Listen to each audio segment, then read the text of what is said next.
Thank you. Can you guys hear me? Mike? Okay. Okay? Better? Yes. Cool. Okay. What do you think we just get started? Can I just jump into the topic? Okay, good. So, do you know this guy? Yeah? Who's this guy? Pluto, right? From Animal House, the movie, remember? Very funny character, right? Very, very funny guy. So Pluto has a couple of tendencies. One is, for instance, that he tends to eat a little too much. Okay? He tends to drink a little too much, maybe. Okay? And he has other tendencies as well. And if you've seen the movie, you know what I'm talking about. Okay? So, quick question. Anybody's into agile transformation in this group? Anybody's involved in an agile transformation? You do agile transformation? Okay. Now, let's say that someone comes to you and asks you to transform this guy. Transform a Pluto. Okay? So make Pluto healthy and fit and nimble and lean and agile. Okay? How would that be? How would that be?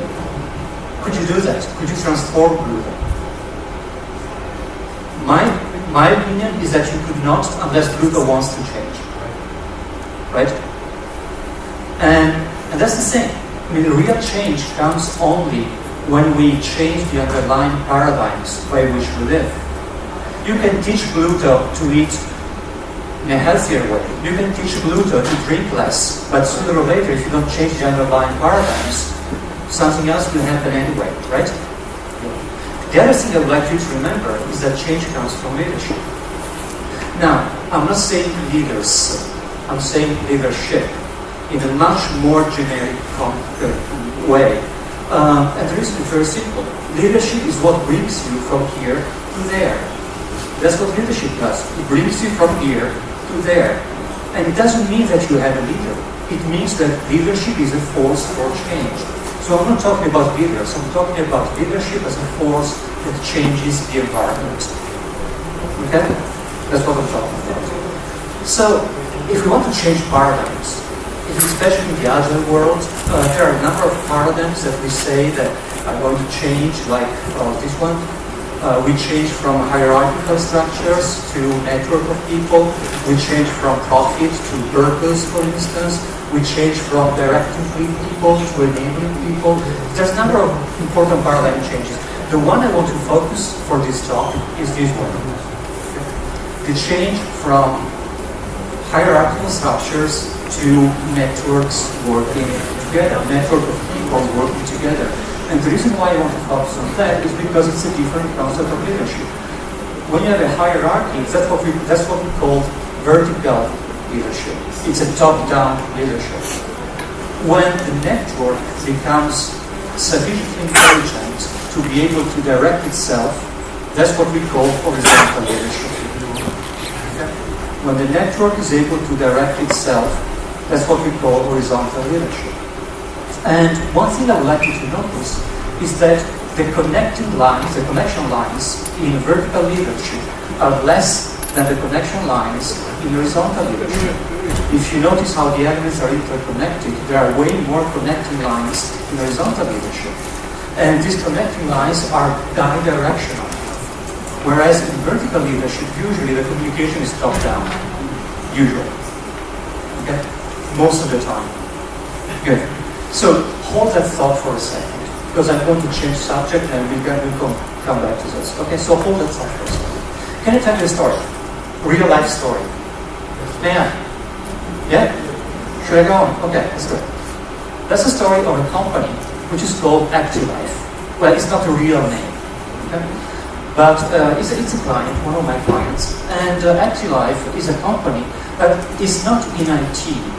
Their core business is not IT. However, they do have digital products that support their non-digital products. So they do have an IT. They have an IT department. Mid-size, not too big, not too small. And this IT department is working decently, meaning that the guys are smart, maybe not all the processes are clear, maybe they have maybe either too much interdependencies, they have a few silos, life, normal life. But they still do a good job. And the thing is that ActiLife has been very successful in the last few years. So the number of digital products has increased because previously, a few years ago, they just had users. And then they started to have communities that they needed to serve with different products. And then they started to address the global market. And then they became so successful that now they also have strategic partners, other companies that work with them. Okay? And they help each other doing business. And they need more digital products as well. So as you can imagine, the amount of pressure on the IT department is increasing. Oh, not surprising, right? Anybody in that situation? Yeah? You're not alone. Okay, you're not alone. So anyway, so far, so good. It's just a normal story of how IT sometimes is not, let's say, it's not in the easiest place to be. However, in that company, there was one thing that struck me, and it was this. In the cafeteria, the private cafeteria, they had a large monitor with the top sellers of the quarter. So the marketing and project managers were able to sell more during that quarter. And as you can imagine, all the different program managers or product manager, project manager, whatever you want to call them, they were competing with each other because they had an incentive to sell more and therefore to make more requests to the IT department. So at some point there was a big loud cry that came out of the IT department, which was this: help, help. Okay. So what do they mean by help me, help us? Well, the department manager called me in and asked me if I could help the IT department. Now my question to you is this: do you think the problem was in the IT department? Right? There is no way of trying to fixing the IT department. Of course, we can help these guys. We can help them have more straightforward processes, reduce dependencies, have more throughput. We can help them in a number of ways. But at the end of the day, is the IT department the problem? No. Right? The problem is what in system theory we call the tragedy of the commons. And you can read the text, but I can give you a very simple example. Now let's say that you have two fishermen on two different sides of one lake. And these two fishermen, they don't know each other. They actually don't see each other fishing. Okay, they don't know that the other one exists. So fisherman A has a very simple thinking. And the thinking is, okay, well, the more I fish, the more profit I make. And the more profit I make, I can have more boats, and I can fish more. Okay? The more I fish, the more money. The more money, the more I can fish. Makes sense to me. No objection. Okay?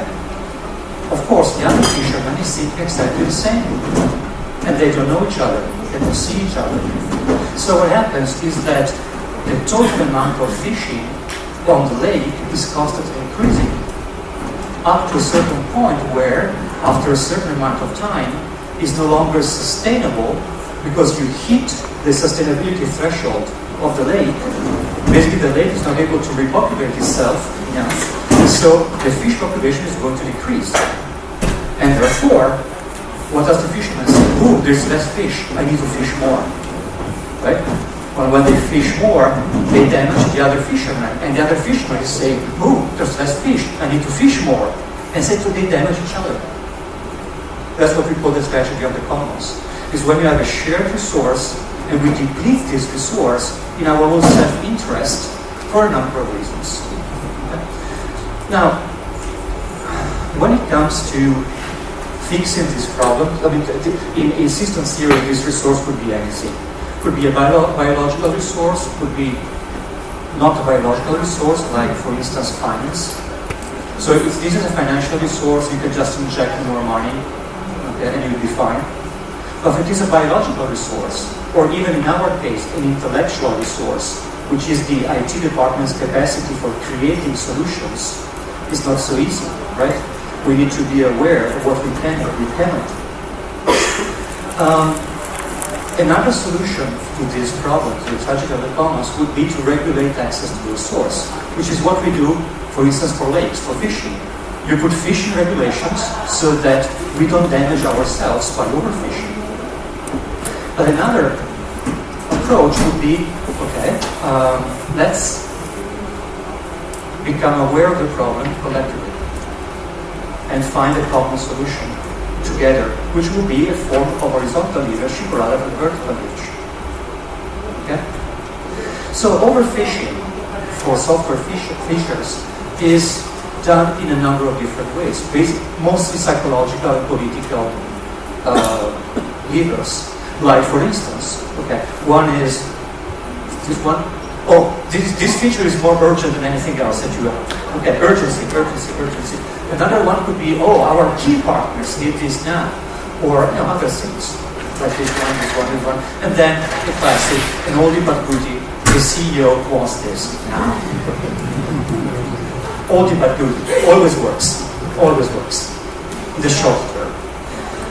So you might ask yourself, but okay, so these guys were working together. Were not they seeing that they were damaging each other?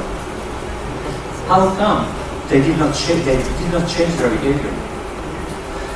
And of course the answer is because they didn't want to see that, because they had an incentive to not looking at their colleagues and just pursuing individual goals, especially the program managers and the marketing people. Which brings me to another topic. Can I become a little bit philosophical for like 1 minute? Just, okay, probably not too much. There is a concept which is very common in Buddhist philosophy, which is called avijja. That's a Pali word. Okay? Now, vijja is what we call clear knowledge. That's the meaning of vijja, clear knowledge. It means that you know something clearly because you have investigated that something, and by experience, by direct experience, you understand, you know that thing.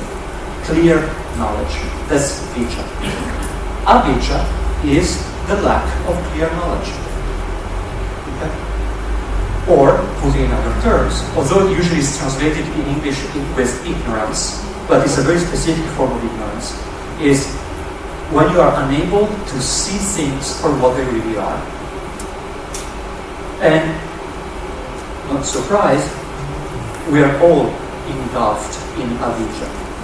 To some extent, in different ways, but we all live in avijja, in not understanding things for what they really are, not knowing things for what they really are.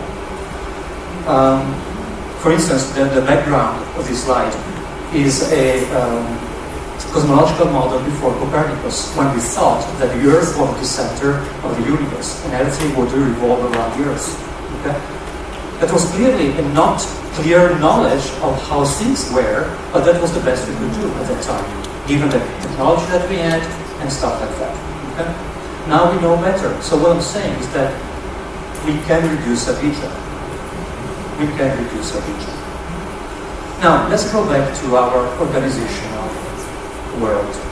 And let's go back to the fact that we want to create horizontal leadership. And I gave you an example. I basically told you two things. One, that you can change things only when you change the underlying paradigms. Number two, I told you that horizontal leadership is possible when people start listening to each other for real. Listening to each other for real. Which is why I want to talk about listening. And I'd like to mention why listening is so critical, so important for organizational change. And actually, I would even say that you can never have the benefits of agility if your people don't learn to listen. I would go to that point. But let me give an example. First of all, leadership, if you think about it, listening, if you think about it, is a leadership skill. Probably the most underrated leadership skill. Because usually we think of leadership in terms of leaders. We think in terms of personality. We have charismatic leaders that are able to bring people on their side, and so on and so on and so on. But listening is equally important than motivating people for the very simple reason that you cannot go from here to there if you're not aware of your environment. And awareness comes from listening. Otherwise, you're not making good decisions if you don't have good information, right? So number one is a fundamental leadership skill that helps you perceive and adapt to what you perceive. Number two, agreed, because we listen, we change our relationships. And because we change our relationships, we change everything around us. The way we listen can change everything around us. Now, when I'm talking about listening, I'm talking about a specific way of listening. And let me bring you through 4 stages of listening. The first stage is what we call, actually Otto Scharmer calls downloading. Downloading is when you hear, but you don't listen. And you can see that very frequently in organizations. For instance, in meetings, when people constantly interrupt each other in conversations, because actually somebody's talking to you, but you're not really listening. You're listening to your own voice, and you're thinking what you could say in reply. You didn't even wait to reach the conclusion. You just interrupt the other person. That's an example of downloading.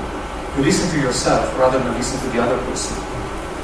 But if you're able to listen with more attention, then you can have what we call factual listening.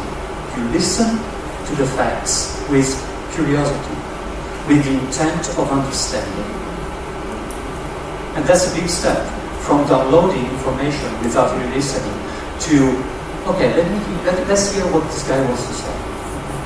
Let's try to get the point here, with curiosity.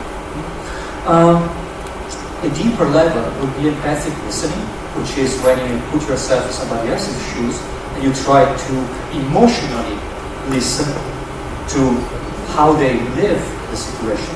And even deeper, you have what we call generative listening, which is when you listen so deeply that you can listen to the potential of the future.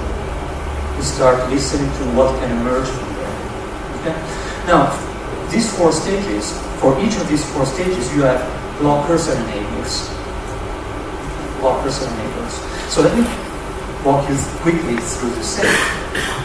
So, in factual listening, in your opinion, what is a blocker and what is an enabler? An enabler is here, right? I already mentioned curiosity. Curiosity is what enables your factual listening. When you really listen because you really want to understand. What do you think the blocker is? Eagles one?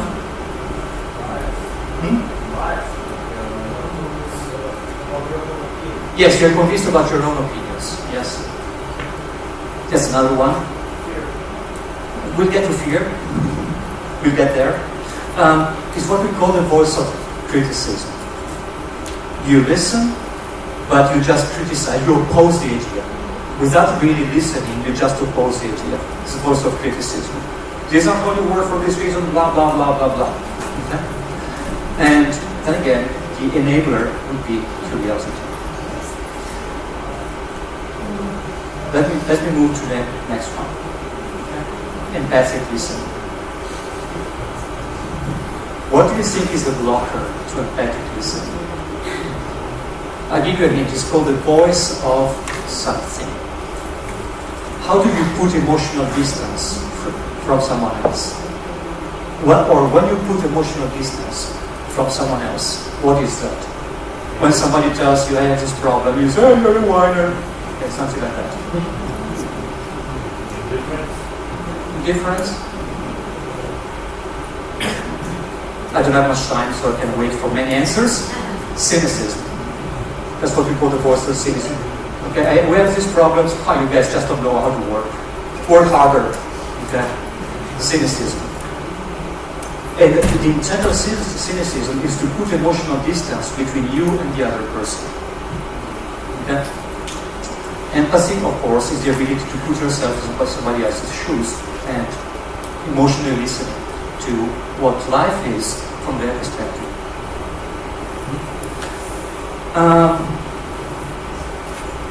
generative listening. So generative listening is the ability to create something new. You listen, and from that listening, you're able to create something new, something that potentially can happen. Okay? Now, what you think is your main blocker? Fear. Right? The voice of fear is what prevents you from trying something new.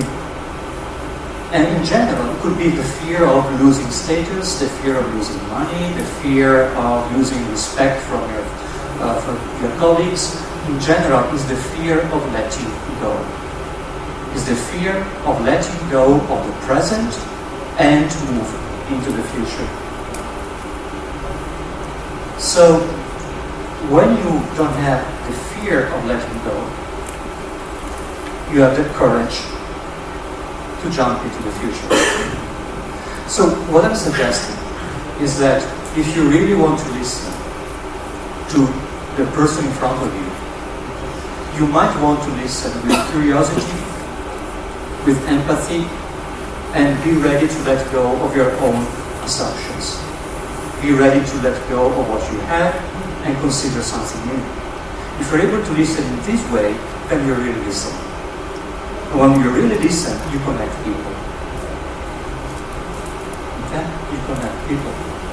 And the effect of this kind of listening are traumatic. Because the moment you start paying attention to how you listen, you automatically become more and more self-aware. The moment you ask yourself, during a conversation, you ask yourself, am I afraid of what this guy is telling me? Or do I really see the world from his perspective? Okay. The moment that during the conversation you check with yourself, you check your inner status, you become self-aware. And self-awareness is a critical quality for self-leadership. You cannot lead yourself if you're not aware of yourself. So by listening, not only you create communication with the other person, but you only create communication with yourself. You become aware. You become a more reliable leader, at least your own leader. Because you know where you are, and you know what's happening. And the other effect of this kind of listening is the effect it has on the network. Because if you start connecting people in this way, if the person in front of you starts listening in the same way, maybe because you helped them a little bit, and then with the other teammate, you start listening to yourself, to each other in this way, you create a network of highly connected people. And the network of highly connected people is what we need for having to have horizontal leadership. A group of people cannot lead itself if they are not connected.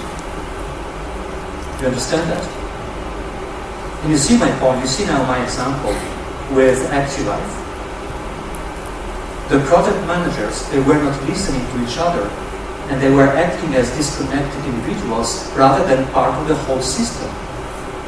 But if they had been able to really listen to each other, then they would have avoided to damage themselves and damage the IT department as well. And probably they would have come up with better solutions rather than saying, fix the IT department.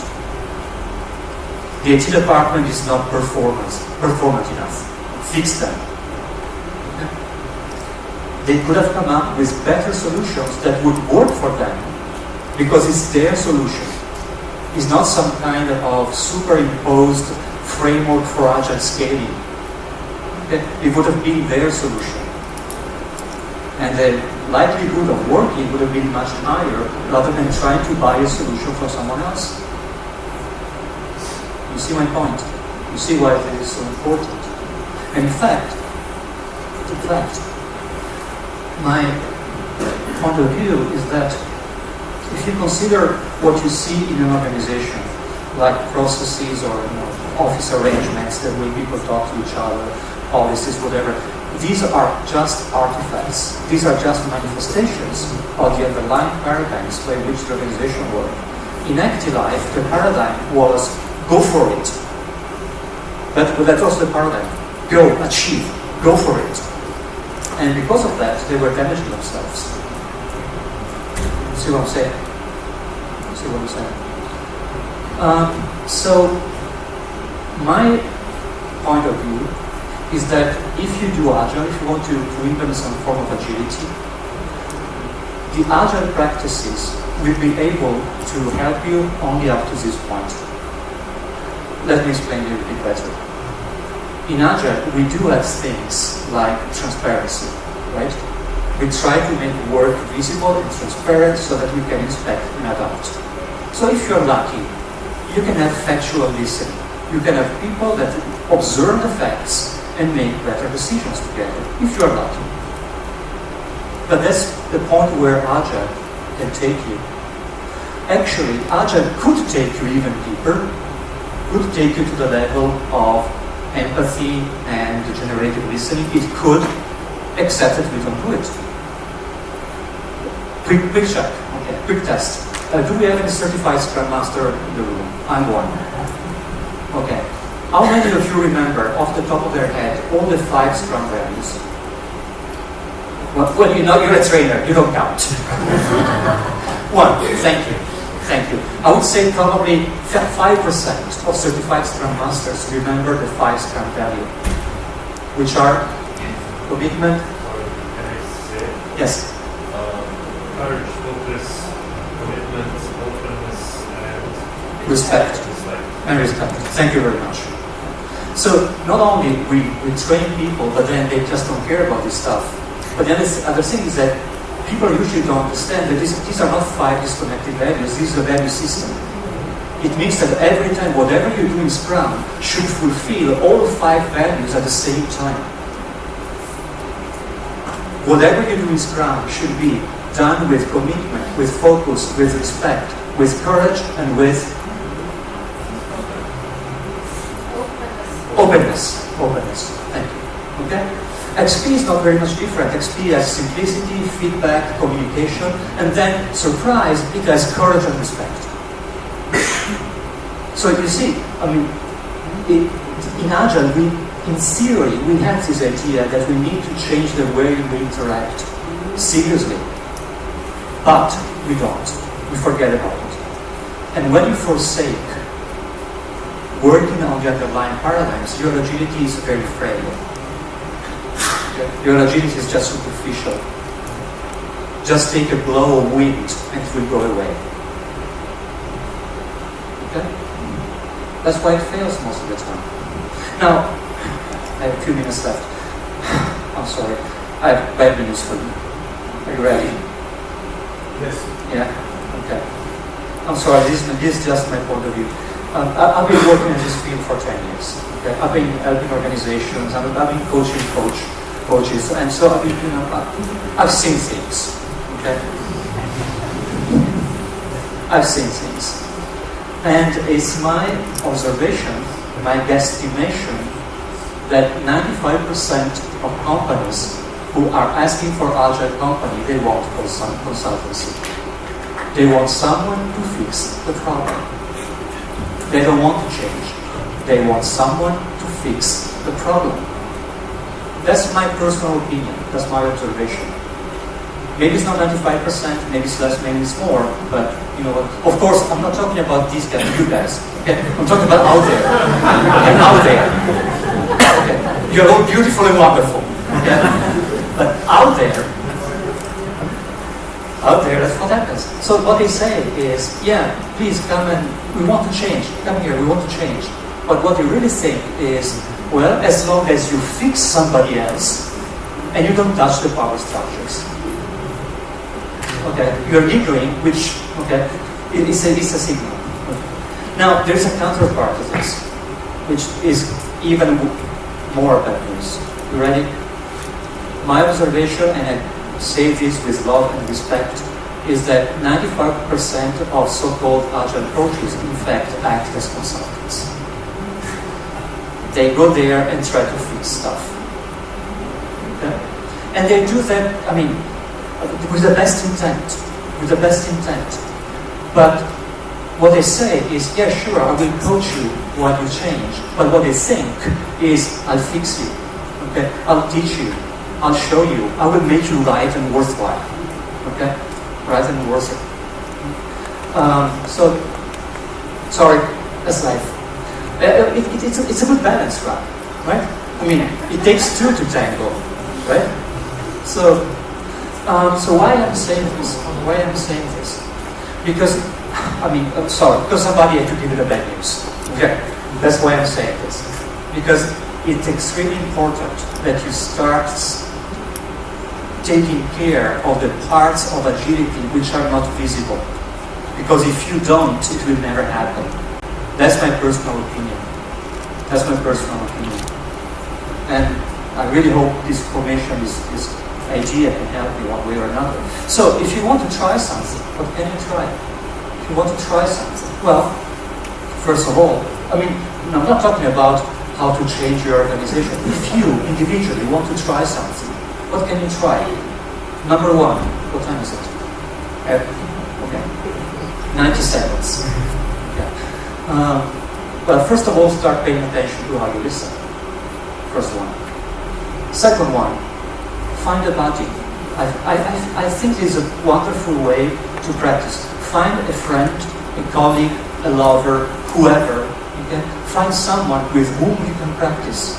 You can practice this stuff. Find someone that wants to go on this journey with you. Okay? And if you can, in your organization, be an example for others. Be an example for other people. Show them what listening can be. Okay? Inspire these people. And if somebody's interested, it's very nice talking to you. Yes, you want to know why? Because I listen to you. Okay? Be an example. Or for serious stuff, get serious coaching. If you really want to do something seriously on yourself or on the organization, there's also the possibility of getting outside help. Just for serious stuff, get coaching. So, quick summary of what I am. Oh, by the way, did you notice that the title of this talk was totally not understandable? Leading within. What the hell? What does it mean? Okay, we'll get there. So, quick recap. I told you, I suggested that if you have these three qualities, curiosity, empathy, and courage, you improve your listening. If you improve your listening, you have two effects. Well, many effects, but the two I want to mention here are you reduce avijja, you improve clear knowledge, right? You improve clear knowledge because now you listen better, and you improve awareness and communication inside your system. Personal awareness, self-awareness, dialogue inside the system, system awareness. Okay? Two effects, which, by the way, reinforce themselves. Yes, it's systemic. I know, it's systemic. And you have other effects. If you improve clear understanding, you have a better chance of changing the underlying paradigms. If you really start observing and discussing how are we working and why, maybe you can change the paradigm rather than just changing the practice. And if you really understand and discuss why, and if you're able to do that, you create horizontal leadership. That is this paradigm shift with improved communication, bidirectional network communication can take you to horizontal leadership, which is, in my opinion, an essential quality of every agile company. Regardless of if you're an IT or not IT, agility is based on the intelligent network of people connecting with each other. And if you're able to do that, if you're able to bring that change, then you lead from within. You don't lead from the top down. You lead from inside the network. You lead as part of the network. You are a bringer of change. Your leadership brings change because you are able to influence your network in a positive way. And that's what I mean by leading with them. And I'm done. And thank you very much.